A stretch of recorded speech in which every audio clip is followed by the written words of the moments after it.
तुला शिकवीन चांगलाच धडा या मालिकेच्या आजच्या भागात आपण पाहणार आहोत. चारुलता चारुहास सरांना सांगत असते की मी आपल्याबद्दल जेव्हा माझ्या घरी सांगितलं तेव्हा घरच्यांनी सुद्धा आपल्या लग्नाला परवानगी दिली. त्यांना काहीच प्रॉब्लेम नव्हता आणि मग आपलं लग्न झालं. तुमच्या शिक्षणाबद्दलचे विचार माझ्या घरच्यांना तर खूप आवडले, कारण आमच्याही घरी शिक्षणाची परंपरा होती. आणि मग त्यानंतर लग्न करून मी या घरात आले. आणि हे सगळं काही ऐकून चारुहास सरांना तर खूप आनंद होतो, तर अक्षरासुद्धा आनंदानेच हे सगळं काही ऐकत असते. आजी दुर्गी आणि चंची मात्र खूप घाबरलेल्या असतात. आणि मग त्यानंतर चारुहास सर चारुलताला विचारतात की जर तुला इतकं सगळं आठवत होतं तर तू एवढी वर्ष कुठे होती, आपल्या घरी का नाही आली. आणि त्यावेळी ती सांगू लागते की इतकी वर्ष मला हे सगळं धूसरपणे आठवत होतं, पण जेव्हा आज मी या घरात आले, तुम्हाला माझ्यासमोर बघितलं, तेव्हा मला सगळं काही स्पष्टपणे आठवू लागलं. आणि मग ती पुढे बोलू लागते की त्या दिवशी मी माझ्या बाबांना भेटण्यासाठी चालले होते. त्यावेळी पाऊस खूप कोसळत होता. पुलावरून आमची बस चालली होती आणि अचानक तो पूल कोसळला. बस पाण्यामध्ये फेकली गेली. मी कशीबशी त्या बसमधून बाहेर पडले, मात्र मी इतर लोकांसोबतच पाण्यात वाहत चालले होते. काय करावं मला सुचलं नाही आणि अचानक मी पाण्यात असणाऱ्या एका दगडाला जाऊन धडकले आणि बेशुद्ध पडले. त्यानंतर जेव्हा मी शुद्धीवर आले तेव्हा मला समजलं की एका आजींनी माझा जीव वाचवला होता. त्या आजींनीच मला त्यांच्या घरी ठेवून घेतलं. माझी अगदी स्वतःच्या मुलीप्रमाणे काळजी घेतली, माझ्यावर उपचार केले. त्यावेळी मला काहीच आठवत नव्हतं, पण त्या आजी नेहमी म्हणायच्या की काळजी करू नको, एक ना एक दिवस तुला सगळं काही आठवेल. आणि मग त्या माझ्यावर उपचार करत राहिल्या. हळूहळू मला अनेक गोष्टी आठवत होत्या, पण मला स्पष्टपणे काहीच आठवत नव्हतं. नंतर मला आपल्या मुलाचा, अधिपतीचा चेहरा आठवू लागला, तुमचा चेहरा आठवू लागला. आणि माहीत नाही का मला कोल्हापूरमध्ये यावं वाटलं. मी कोल्हापूरमध्ये आली खरे, पण हे शहर आता खूप बदललं आहे, त्यामुळे मला सुचत नव्हतं की कुठे जावं. आपलं घर तर मला कधीच सापडलं नसतं, पण मग मला ही गोड मुलगी अक्षरा भेटली आणि तीच मला इथे घेऊन आली. त्या आजींमुळे आणि या अक्षरामुळेच आज मी तुम्हाला परत भेटू शकले.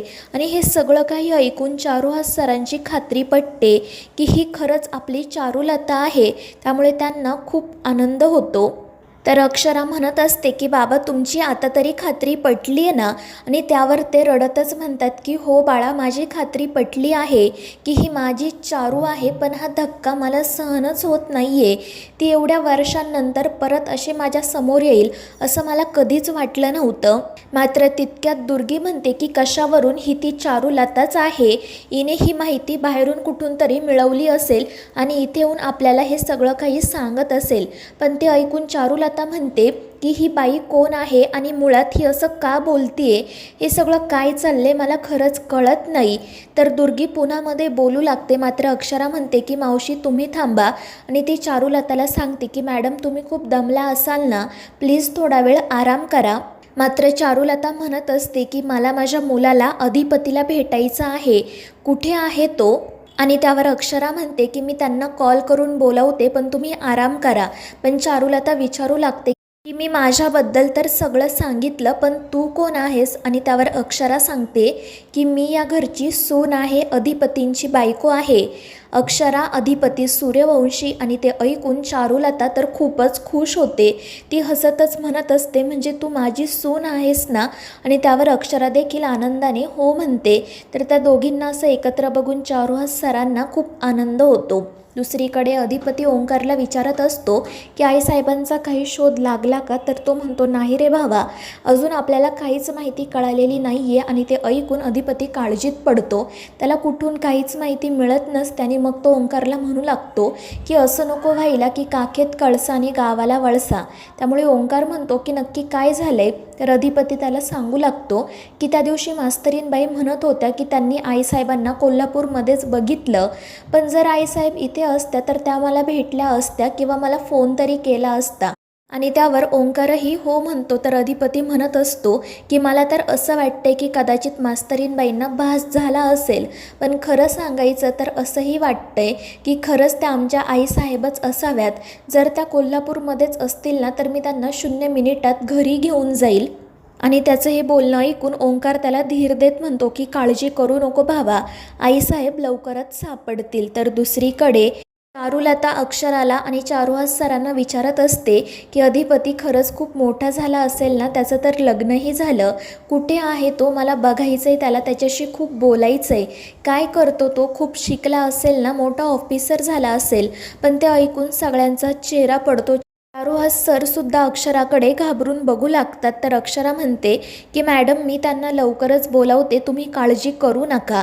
तर चारुलता हसतच चारुहास सरांना म्हणत असते की माझी खात्री आहे तुम्ही आपलं स्वप्न नक्की पूर्ण केलं असेल, आपल्या मुलाला खूप मोठं बनवलं असेल. पण ते ऐकून चारुहास सर रडतच म्हणतात की चारू मला माफ कर, मी आपलं स्वप्न नाही पूर्ण करू शकलो. तर चारुलता म्हणत असते की काही हरकत नाही, आता मी परत आली आहे ना, आपण दोघे मिळून आपलं स्वप्न पूर्ण करूयात. मला माहिती आहे की नक्कीच काहीतरी कारण असेल, त्याशिवाय तुम्ही आपलं स्वप्न असं अर्ध्यावर सोडणार नाही. आणि मग त्यानंतर अक्षरा चारुलताला घेऊन तिच्या खोलीत जाण्यासाठी निघते. दुर्गी, आजी आणि चंची मात्र डोक्यालाच हात लावतात. त्यानंतर अक्षरा चारुलताला सांगत असते की तुम्ही माझ्या खोलीत आराम करा.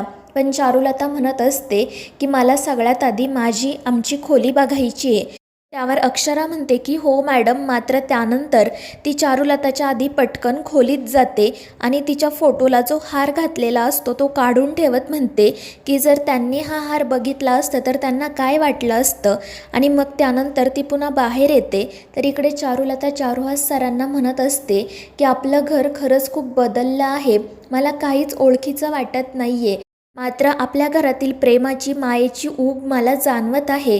आणि मग ती चारुहास सरांना सांगते की बाकी काही असलं ना तरी तुम्ही सून खरंच खूप छान निवडली आहे, अक्षरा खूप गुणी मुलगी आहे, प्रत्येक सासूला अशीच सून हवी असते. आणि ते ऐकून चारुहास सर म्हणतात की अगदी खरं बोललीस तू, आपल्या अधिपतीचं आणि आपलं नशीब आहे की अक्षरासारखी मुलगी आपल्याला मिळाली. आणि मग अक्षरा चारुलताला त्यांच्या खोलीत यायला सांगते. तर दुसरीकडे आजी देवीसमोर उभ्या असतात. तितक्यात दुर्गी, चंची त्या ठिकाणी येतात. दुर्गी म्हणत असते की अगं हे सगळं काय चाललंय, ती बाई कोण आहे, आणि जर ती खरंच चारुलता असेल तर मग ती एवढ्या वर्षांनंतर आजच इकडे कशी काय आली, मला तर वाटते ती दुसरीच कोणीतरी बाई असणार. तर चंची म्हणत असते की कदाचित त्या मास्तरनीनेच तिला पडवून आणलं असेल. मात्र आजी त्यांना म्हणते की तुम्ही उगाच काहीतरी बोलू नका, जा इथून. आणि म्हणूनच त्या दोघी रागात तेथून निघून जातात. तर आजी देवीसमोर हात जोडून म्हणत असतात की हे सगळं काय चाललंय मला खरंच कळत नाही, तुझ्या मनात नेमकं काय आहे, हे जे घडतंय ते चांगलं आहे की वाईट काय माहीत. तर दुसरीकडे अधिपती फॅक्टरीत असतो आणि तितक्यात त्याला अक्षराचा कॉल येतो. अक्षरा त्याला सांगते की अधिपती तुम्ही प्लीज पटकन घरी या. तर अधिपती विचारतो की काय झालं मास्तरीनबाई, सगळं ठीक आहे ना. आणि त्यावर अक्षरा म्हणते की हो अधिपती, पण मला तुम्हाला फोनवर काही सांगता येणार नाही, तुम्ही प्लीज पटकन घरी या. त्यानंतर मग अक्षरा किचनमध्ये जाते. तर आजी त्या ठिकाणी येतात. त्या अक्षराला विचारत असतात की ती जी बाई आली आहे ती कोण आहे, म्हणजे ती खरंच चारुलता आहे का, आणि तू तिला अशी घरी कशी घेऊन आली. आणि मग अक्षरा आजींना चारुलता तिला कशी भेटली आणि त्या दोघी कशा घरी आल्या हे सगळं काही सांगते. आणि ते ऐकून आजी रडतच म्हणतात म्हणजे आता तुम्ही माझ्या भुवीला शोधणार नाही का, आता चारुलता इथेच राहणार म्हटल्यावर माझी भुवी कुठे जाणार, तुम्ही तिचा शोध थांबवणार का, माझ्या भुवीची कोणालाच काळजी नाही. आणि आजींचं ते बोलणं ऐकून अक्षरा म्हणते की नाही आजी, तुम्ही प्लीज असा विचार करू नका, आपण भुवनेश्वरी मॅडमला नक्की शोधून काढूयात. तर दुसरीकडे चारुहास सर आणि चारुलता बोलत असतात. चारुहास सर म्हणत असतात की मी तुझ्या प्रत्येक आठवणींना जपून ठेवलं आहे, तुझी आठवण म्हणूनच मी हा फोटो इथे लावला होता, आणि ही बघ तुझी आवडती सरस्वतीची मूर्ती. तर चारुलता म्हणत असते की तुमच्याजवळ तर सगळ्या आठवणी होत्या, मी मात्र एकटीने दिवस कसे काढलेत माझंच मला माहीत. आणि मग ती त्या फोटोकडे बघू लागते. तर चारुहास सर तिला सांगतात की तू इथेच थांब, मी येतो. आणि मग ते खोलीच्या बाहेर जातात. तर चारुलता हसतच खोलीमध्ये चारुलताचा जो फोटो असतो त्याकडे बघत असते. तर मित्रांनो, या मालिकेच्या पुढील भागांच्या अपडेटसाठी आपल्या चॅनेलला सबस्क्राईब करा.